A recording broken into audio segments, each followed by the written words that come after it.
内侍急忙将我搀扶到太医近前坐下。太医大脉时，我内心也忍不住紧张起来。我是身负好运系统的穿越女，只有完成了系统的任务，才有机会回到原来的世界。系统发布的第一个前置任务是进入莹池的后宫，原主身份低微，很难参与选妃，我只能冒险科考入室，等一个接触莹池的机会。但前面1000位嫔妃前辈用命试过了，暴君的确绝嗣。至于系统到底有没有用，我心里也没数。眼下3位老太医轮番的诊脉，脸色越发古怪起来。陛下，临嫔确系有孕，只是几个人吞吞吐吐半天说不清楚，甚至为首的院士头上已经冒汗。青荣这时眼珠一转，脸上得意的笑容又泛了起来。寻常女子1月孕肚根本不显，临嫔的肚子却如此之大，莫不是她贪图富贵，与他人苟且，以混淆皇室血脉，请陛下治其大罪。此话一出，莹池俊朗如神奇的脸上瞬间沉得滴出水来，白玉茶盏被生生捏碎。是吗，林爱卿？这阴沉恐怖的问话一出，皇帝禁卫立即纷纷把刀，似乎只要皇帝一点头就要将我砍成肉酱。我倒是心里坦荡，是不是莹池的孩子？别人不知道，我还不知道吗？3个太医也忙不迭地跪了下去。陛下，使不得！莹池眯起眼，斜睨着太医院士说。太医用袖子擦了擦汗，哆哆嗦嗦的叩首。临嫔月份同进士房所载的侍寝时日一致，是陛下隆重无疑。只是这脉象古怪，还请容臣等再诊。青荣一听，顿时整个人都僵住了，难以置信地看向我的肚子。怎么可能？我明明下了。可莹池这时可没有心情听他说什么，他立即从软榻上站起，几步走下御阶，将老院使从地上提起。你说什么？朕有皇儿了，是吗？老院使被勒得喘不上气，连连点头。莹池这才松开手，忍不住露出惊喜之色。朕可是有胎相不闻？无虞，朕自当取稀世宝药保全皇儿。在莹池灼灼的目光之下，几位太医联手又是一番望闻问切，好一阵讨论后，才齐齐跪倒在地。恭喜陛下，恭喜临嫔娘娘，娘娘有孕，且腹中为多子。莹池又惊又喜，你们是说朕不止一个孩子？是，陛下，老臣们反复诊断，临嫔娘娘腹中应是怀有5位皇嗣。进宫后，我日日被暴君宠幸，只能泪眼朦胧，小声哀求，暴君却不依不饶，继续缠着我。2个月后，我直接一胎无保，破了暴君的绝嗣传言。宫里有个规矩，入宫妃嫔只要2月不能有孕，就统统腰斩。为此，暴君已经斩了1000位嫔妃，再次下令选妃那日，连最谄媚的奸臣都不敢应声，满朝文武噤若寒蝉。暴君莹池勃然大怒：你们这些没用的东西，连个能生养的女子都找不到吗？大臣们吓得齐齐往后退，只有我反应不及，被从队列中挤了出来。顶着暴君即将吃人的目光，我咬牙喊道：臣愿意替陛下分忧。你家中有待嫁姊妹？没有，但臣愿自己入后宫侍奉陛下。朝堂上一时落针可闻。暴君将剑架在了我脖子上，阴鸷的冷笑：状元大人是觉得朕有龙阳之好，还是打算戏耍于朕？众人都同情地看我，准备看我血溅当场，我却解开发髻，露出女儿身份。暴君眼中闪过惊艳之色。当夜，我从他的寝宫扶着腰出来时，身上的好运系统终于被激活了。恭喜宿主完成前置任务，睡暴君，奖励宿主1张必得5宝卡。宿主放心生，童子永相随。2月的时间转眼就过，一大批和我同时入宫的女子都站在宫殿内，由太医一一把脉。陛下，陛下，再给臣妾一个机会吧，臣妾下次一定会有孕的。前段时间还因为一场诗会名动京城的才女，此刻已经被侍卫架到了铡刀上。寒光一闪，赤红的鲜血从殿外喷溅了几滴进来，落在其他女子的脚边。整个殿内的妃嫔们顿时乌泱泱跪了一地，胆子小的甚至连跪都跪不住了，瘫软地趴在地上。莹池斜倚在龙椅之上，漫不经心地看着这一幕。帝王免流后那双俊逸的凤眼冷淡地扫过了地上每个女人的腹部。快些，朕乏了。几个银甲侍卫立即过来，按照位分架起那些女子，坐到太医面前。太医面色越来越难看，后来连无孕这2个字都说不出口，只能无力地摇头。眼看又是一批女子要被腰斩，我主动起身跪到了前面。陛下，可否先为臣妾诊断？莹池身边的大侍女青荣立即上前2步，带着嫌恶扫我一眼。女扮男装就为了自荐枕席，如今还敢当着陛下见越位分，实为不堪的下贱货色，还不将她拉下去杖责？她自小就和莹池一同长大，莹池身边的人杀了一波又一波，只有她位置一直稳固，就连皇帝的亲卫也已经习惯了听她的话，当场就要将我拉下去。我立即站起身，解开一直裹得严实的外裳，露出已经隆起颇高的孕肚。我确有孕相，身负皇嗣安危之重，自当禀明。陛下尚未说话，何时轮到你一个宫女发落？究竟谁才是僭越礼法、谋害皇嗣的奸人？青荣看到我的肚子，一下子变了脸色。他还想说什么，莹池却在此时低喝道：退下！我低下头，遮掩住眼中的情绪。我猜对了，面对这个暴君，孩子就是我最好的保命符，甚至能为其他女子也谋一条生路。自从绝嗣的事情传扬出去，群臣就不止一次的逼莹池立宗室子为储，甚至有言官抬棺死谏。纵使他杀的再狠再多，只要1日无子，这些话这些目光就不会断绝。对他来说，现下没有什么比皇嗣更为重要。青荣不甘心地瞪我一眼，勉强退开。他站起身，面上无波无澜，但目光明显落在我的肚子上，挪不开。太医，速诊断。内侍急忙将我搀扶到太医近前坐下。太医大脉时，我内心也忍不住紧张起来。我是身负好运系统的穿越女，只有完成了系统的任务，才有机会回到原来的世界。系统发布的第一个前置任务是进入莹池的后宫，原主身份低微，很难参与选妃，我只能冒险科考入室，等一个接触莹池的机会。但前面1000位嫔妃前辈用命试过了，暴君的确绝嗣。至于系统到底有没有用，我心里也没数。眼下3位老太医轮番的诊脉，脸色越发古怪起来。陛下，临嫔确系有孕，只是几个人吞吞吐吐半天说不清楚，甚至为首的院士头上已经冒汗。青荣这时眼珠一转，脸上得意的笑容又泛了起来。寻常女子1月孕肚根本不显，林嫔的肚子却如此之大，莫不是她贪图富贵，与他人苟且以混淆皇室血脉，请陛下治其大罪。此话一出，莹池俊朗如神奇的脸上瞬间沉得滴出水来，白玉茶盏被生生捏碎。是吗，林爱卿？这阴沉恐怖的问话一出，皇帝亲卫立即纷纷把刀，似乎只要皇帝一点头，就要将我砍成肉酱。我倒是心里坦荡，是不是莹池的孩子？别人不知道，我还不知道吗？3个太医也忙不迭地跪了下去。陛下，使不得！莹池眯起眼，斜睨着太医院士说。太医用袖子擦了擦汗，哆哆嗦嗦的叩首。临嫔月份同进士房所载的侍寝时日一致，是陛下隆重无疑。只是这脉象古怪，还请容臣等再诊。青荣一听，顿时整个人都僵住了，难以置信地看向我的肚子。怎么可能？我明明下了。可莹池这时可没有心情听他说什么，他立即从软榻上站起，几步走下御阶，将老院使从地上提起。你说什么？朕有皇儿了，是吗？老院使被勒得喘不上气，连连点头。莹池这才松开手，忍不住露出惊喜之色。朕可是有胎相不闻？无虞，朕自当取西施宝药保全皇儿。在莹池灼灼的目光之下，几位太医联手又是一番望闻问切，好一阵讨论后，才齐齐跪倒在地。恭喜陛下，恭喜临嫔娘娘，娘娘有孕，且腹中为多子。莹池又惊又喜，你们是说朕不止一个孩子？是，陛下。老臣们反复诊断，临嫔娘娘腹中应是怀有5位皇嗣。原本还能勉强绷住笑意的莹池，这下是演都不演了，放声大笑了起来。好，好啊，朕就说朕怎么可能绝嗣？朕看那帮老东西谁还敢让朕过继宗室子为储？大殿内的人齐刷刷的跪了一地，高呼恭喜陛下，贺喜陛下！我原本也想跪下，却被莹池一把抱入怀中。朕云你此后见朕都可不拜，想要什么赏赐吗？我记得你家中有亲弟，可要朕给他爵位，还是你想要后位？我鼻尖被他身上的龙涎香围绕，手指摁在他饱满的胸口上，想起刚刚入宫的那夜，脸上忍不住有些发烫，但我没有忘记正事，略微颔首后说道：陛下，臣妾只想求一个恩典，但说无妨，请陛下废嫔妃2月无孕而斩之令。莹池没再说话，但抱着我的手松了下去，我看不清他的脸色。殿内也沉寂的厉害，谁不知道这位皇帝最恨的就是有人对他所颁行的政令智慧，死在这上头的言官无数，我的举动算是触及了他的逆鳞。半晌后，莹池才退开一步，似笑非笑地看着我说：准来人，将临嫔安置进朕的寝宫，朕要和临嫔日夜相对。很快，我不仅被安置进了莹池寝宫的暖阁居住，位分也由嫔变妃。经手和操办这一切的正是青荣。我本以为他会或多或少的对我为难，至少也得给我几个臭脸，没想到他只是云淡风轻的操持好一切。林妃娘娘，陛下明日还为您准备了封妃大典，顺便将喜讯告闻天下。恭喜娘娘！她抬起头，明明面上是和煦的笑意，但是目光中却满是挑衅。第2日一早，我就被宫人带着换上贵妃仪服参加封妃大典。莹池和我并肩而行，平日阴质暴力的气息都收敛起来，温热的手小心翼翼地和我交握。我身怀有孕的消息一经大内侍宣布，群臣都下跪恭贺。莹池正要将代表妃位印玺交到我手中，一道声音却喝道：陛下，此女不可封妃。乐声戛然而止，我动作一顿，转头看去，只见青荣搀扶着一位须发皆白、身穿八卦道袍的老者缓缓走来。国师，莹池眉头一皱，眼底涌起不悦。朕并未宣你，你不在关心台闭关，来此做什么？国师走到台阶下，重重一跪：陛下，老臣夜观天象，见紫微星堂妖气冲天，恐有祸国妖孽降世。这一卦象正应在后宫之中。他猛地抬起枯瘦的手指指向我，厉声道：自古女子怀胎，单胎为贵，双胎已是罕见。这林氏腹中竟怀有5胎，此乃受处之兆，必有祸国妖星现世啊！陛下。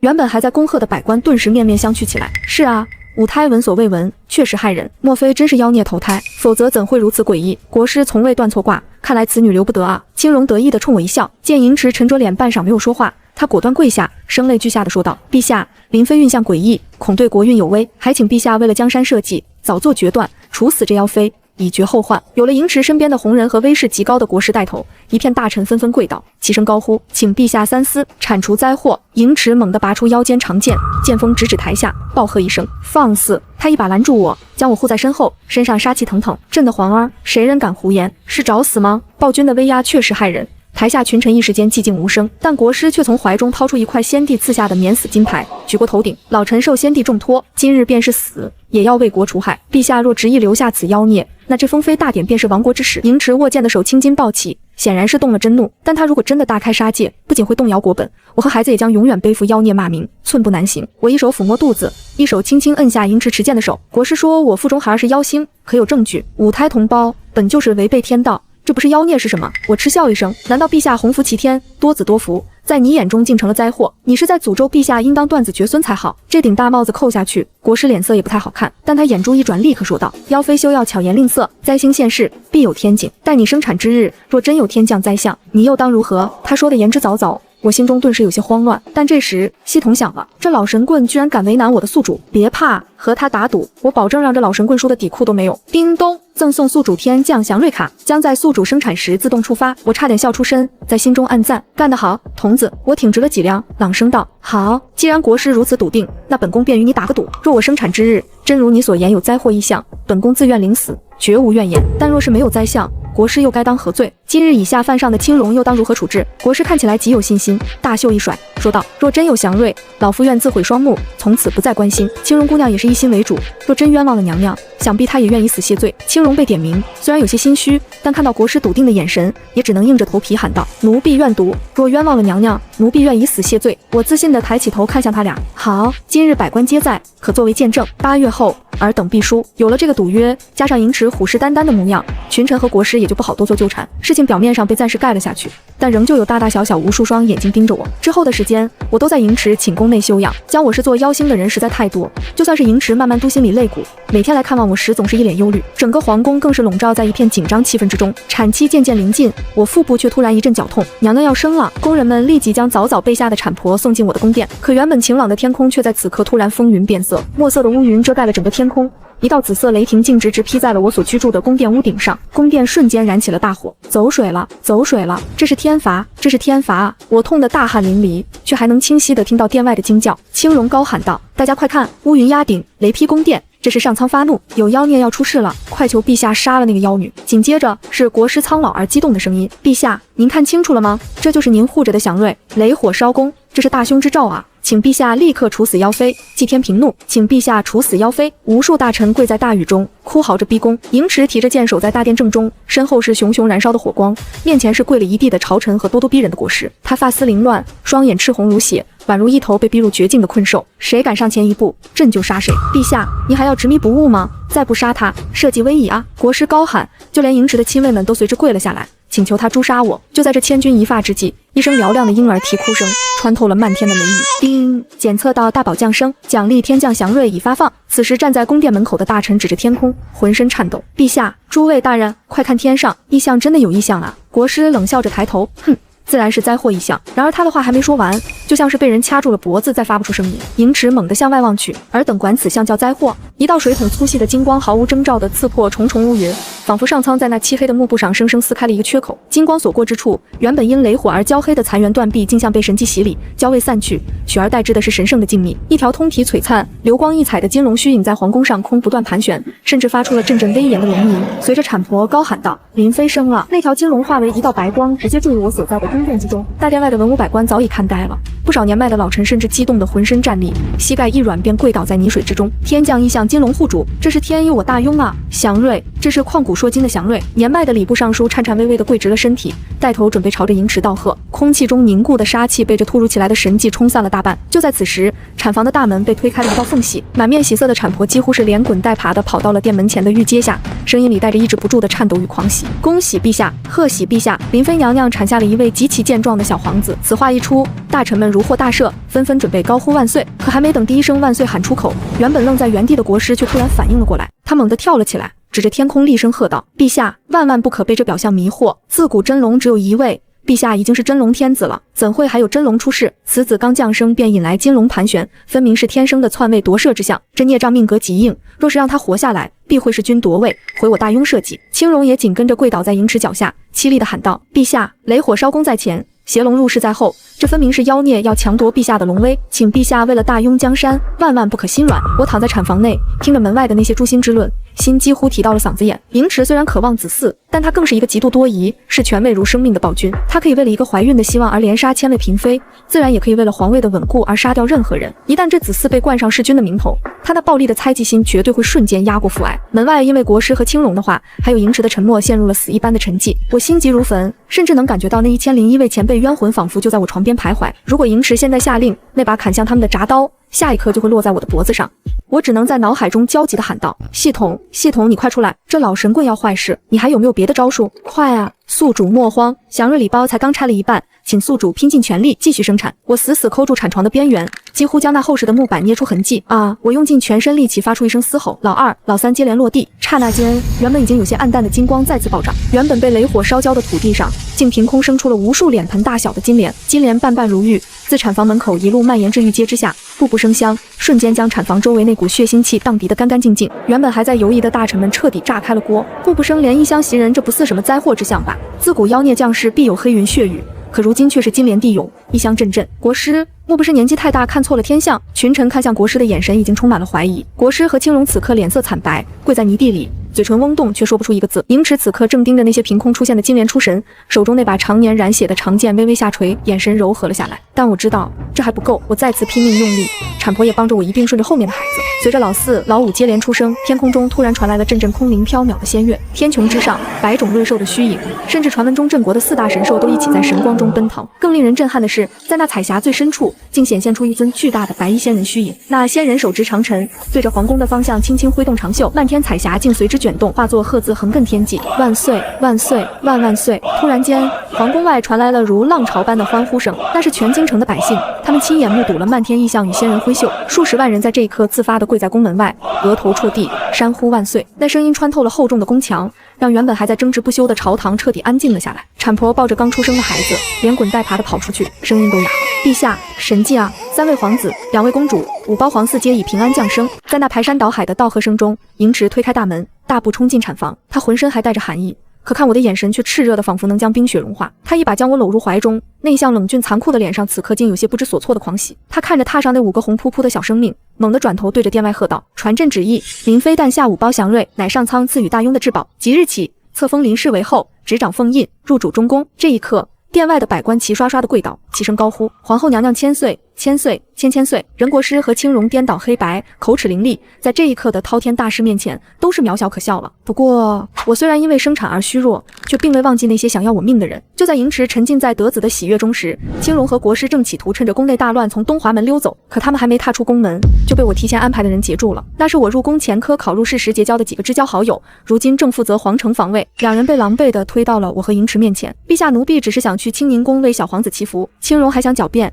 一双眼珠在那不停地转。祈福？你是想去把你留在房梁上的罪证销毁吧？我冷笑一声，强撑着身体看向盈池。陛下，您当真以为今夜的雷劈宫殿是人为？盈池神色一厉，看向2人。就在这时，几名侍卫捧着几根涂了黑漆的尖锐的金属杆走上前来，启奏陛下，微臣在皇后娘娘寝殿的屋顶发现了这个。盈池拿过金属杆，虽然神情严肃，却有些不解。但对于身为穿越女的我来说，这自然是小事一桩。我将引雷的原理详细的解释给盈池听，这叫引雷针。只要门塔修筑过高，就容易遭受雷击。宫殿是经过工匠测算，轻易不会引雷，但是此物本身就极易吸雷。青荣又将这种金属利器置于高处，便引动了9天雷火。盈池听完，整个人的脸色瞬间沉得滴水。他猛地转头看向国师，语气森冷：“这等偏门格物之礼，是你在背后操持吧？”国师此时已知道大势已去，瘫软在地，额头在地砖上磕得砰砰响。陛下饶命！是靖王承诺，只要能借天象除掉皇子皇女，他便能借口陛下的天命不容子嗣，逼您立他的长子为储君。老臣只是奉命行事啊！靖王！盈池冷哼一声，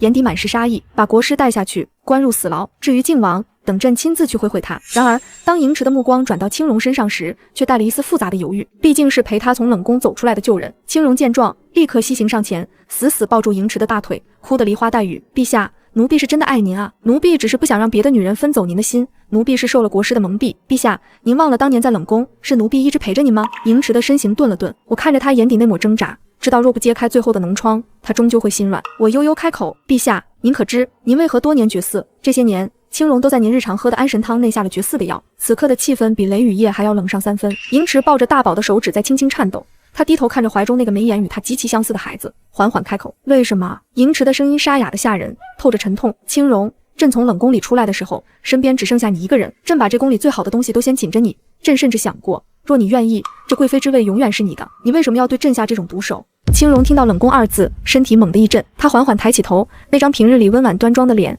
此刻布满了扭曲的笑意。为什么？陛下竟然问奴婢为什么？他突然发出一阵尖利的笑声，回荡在空旷的大殿内。您说要把最好的东西给奴婢，可那些东西里从来没有皇后这2个字。奴婢随您在冷宫里吃馊饭，躲刺杀的时候，那些千金大小姐在哪？凭什么您一朝登基，他们就能入主中宫，而奴婢永远只能是一个伺候人的奴才。他的眼神变得疯狂而痴迷，死死盯着银池。那些女人进宫，哪个不是为了家族荣耀？只有奴婢，奴婢只想让您眼里只有我一个人，所以我给您下药，我让您绝嗣。我看着您亲手杀掉那些女人，每杀掉一个，奴婢心里就痛快一分，因为我知道您永远离不开我。等到您彻底绝望的那天，我会停了药侍奉您，那时候生下的孩子才是名正言顺的嫡长子，我也能名正言顺的戴上凤冠。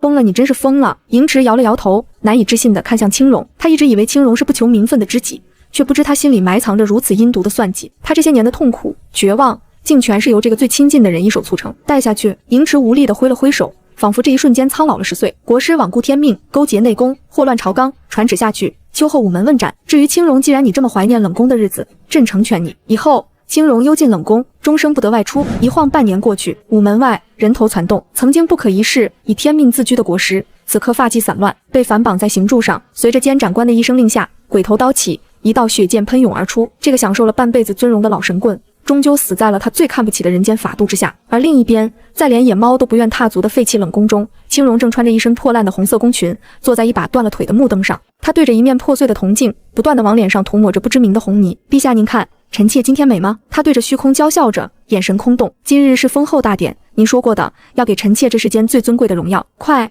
给本宫起驾！本宫要在那金銮殿上与陛下并肩而坐。偶尔经过的宫人听到那尖锐的风笑声，无不打个冷战，匆匆离去。在这深宫之中，最可怕的从来不是鬼魂，而是这求而不得、扭曲成毒的执念。时光荏苒，大雍的史书在不知不觉间翻过了整整10个年头。今日是大雍皇后的寿辰，银池下令罢朝3日，并在皇家园林举行了一场声势浩大的马球会。看台上，银池已褪去了当年的英质，一袭玄色锦袍衬得他愈发沉稳内敛。他正细心地为我包着一颗荔枝，低声笑道：“梓潼，你看那几个小崽子，真是一刻也不让朕省心。”我顺着他的目光看向马球场，场中尘土飞扬，一道矫健的影骑率先冲出，正是当今皇太子迎风。他年纪虽轻，却已尽显帝王之风，手中长杆精准一挥，球如流星般飞射而出。他并不急于进攻，而是侧头观察全局，冷静地指挥着2名弟弟封堵对手的退路。这份沉稳倒真像极了他的父皇。大哥，接球！发话的是二皇子银木。他自幼上武，那一身结实的肌肉在紧身劲装下若隐若现，胯下的骏马被他操控得如臂使指。他并不玩什么战术，纯粹是靠着一股子横冲直撞的蛮劲，生生在对方的防线中撕开了一道口子。而紧随其后的三皇子银生则完全不同，他手中的球杆是经过他亲自改良的，角度极其刁钻。只见他轻巧的一勾一拨，球便以一个不可思议的弧度绕过了守门人的防线，稳稳撞入球洞。进了！三哥好厉害！看台下方那一对如瓷娃娃般的双胞胎女儿正蹦蹦跳跳地欢呼着，她们穿着火红的旗装，虽然没上场，却各自身后跟着一对战战兢兢的随从，手里捧着各种消暑的水果和蜜饯。这2个小丫头被银池宠坏了，是大雍出了名的混世小魔女。银池看着这一幕，眼底的温柔浓烈的化不开。他忽然凑近我的耳边，温热的气息吹得我有些发痒。梓潼，这10年，朕觉得像做梦一样。若没有你，朕现在恐怕只是一个守着孤坟、满手鲜血的疯子。我握住他的手，心中却只涌现着浓重的失落，因为脑海里的系统警报正在疯狂跳动。宿主请注意，距离任务彻底完成，回归原来的世界仅剩3小时，请做好最后告别。这10年来，我几乎沉溺在这如水的温柔里。我看着孩子们一点点长大，看着银池从暴君变成人君，我早已分不清这究竟是任务还是我真实的人生。陛下，如果有一天我回到了我原来的地方，你会怪我吗？我看着场中意气风发的孩子们，轻声问道。银池的动作猛地僵住，他死死扣住我的掌心，力道大得惊人。你要去哪？我没法回答。就在这时，场中的大宝再次破门得分，万民欢呼。我看着漫天飞舞的彩带，眼角湿润。子时将近，我在寝宫里写下了一封长信，告诉太子如何治理国家，如何照顾弟弟妹妹。至于银池，我想过给他留下些什么，但最后却仍旧不知道该怎么面对他。眼看着时间不早了，我最后去几个孩子的寝殿查看一番。我先去了双胞胎女儿的偏殿，2个小丫头睡得正香，我俯身亲吻她们的额头，为她们掖好被角，心中一阵抽痛。以后没有我护着，他们那性子也不知会闯出多少祸。随后我去了老2和老3的住处，看着2个少年英姿勃发的睡颜，眼泪险些决堤。最后我走进了东宫太子殿，太子睡得很浅，我动作轻之又轻，将那封写满了治国良策与护帝叮咛的长信悄悄塞进了他的枕头下面。风儿，要带娘亲照顾好弟弟妹妹，也要照顾好你父皇。我在心中无声告别。离开东宫后，我鬼使神差地走向了御书房。夜已深，御书房的烛火依旧亮着，我隔着窗棂看到银池正伏在案头，眉头紧锁地批阅奏折。为了大雍，他这10年夙兴夜寐，早已从暴君变成了百姓爱戴的明君。我转身回厨下，亲自熬了一碗羹汤。陛下，夜深了，喝碗热汤暖暖。我端着托盘走进去，银池抬起头，看到是我，冷峻的眉眼瞬间柔和下来。他拉着我坐在他身边，喝下那碗汤，温声道：“怎么还没睡？等朕批完这一叠，便回宫陪你。”我忍着鼻酸，轻轻抚摸他的鬓角，臣妾这就回去了。走出御书房的那一刻，我再也忍不住，任由泪水打湿了衣襟，但我没有回头，一步步走向了系统指定的传送门。白光如昼，我的身体开始变得轻盈透明。林秋水身后传来盈池的嘶吼，我猛地回头，看见他在月色下狂奔而来，玄色的龙袍在风中猎猎作响。带我走，不管你去哪，林秋水，你别想丢下朕！喧嚣、汽车鸣笛声，还有刺鼻的汽油味。我猛地睁开眼，发现自己正趴在公司窄小的办公桌上，电脑屏幕还亮着，显示着一份还没做完的策划案。窗外是繁华的 CBD 灯火，霓虹灯闪烁的让我眼花缭乱。我回来了！我颤抖着摸了摸脸，干干净净，没有大庸的精致妆容。我疯了似的冲出公司，在那条霓虹闪烁的街道上寻找，可还是没能找到他。当时传送回来前，盈池追上了我，他冲过来，死死拽住我的手腕。你的一举一动，你那些奇奇怪怪的知识，朕早就全都知道了。你想回你的家了，是吗？带上朕好吗？风儿会是一个比朕更好的皇帝。林秋水，你去哪，朕就去哪。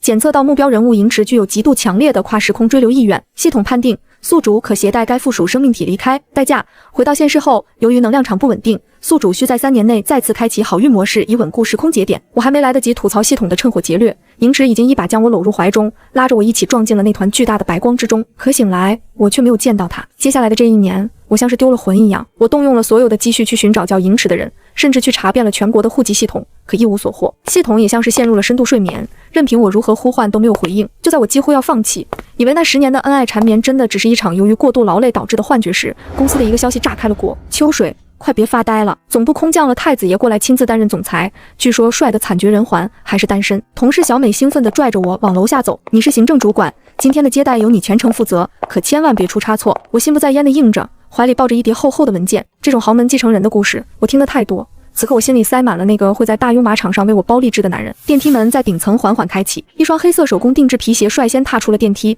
男人身材高大挺拔，周身散发着一种拒人于千里之外的孤傲戾气。我礼貌性的微微躬身，低头道：欢迎总裁视察工作，我是林秋水。熟悉的声音在我头顶上方响起，带着一丝不易察觉的轻颤。我猛地抬起头，那张脸除了利落的短发和那副金丝眼镜，轮廓与盈池一模一样。他忽然凑近我的耳边，声音低的只有我能听见：梓潼，这1年朕找得好辛苦。我的眼泪夺眶而出。就在这时，消失了1年的系统提示音突然在脑海中炸响。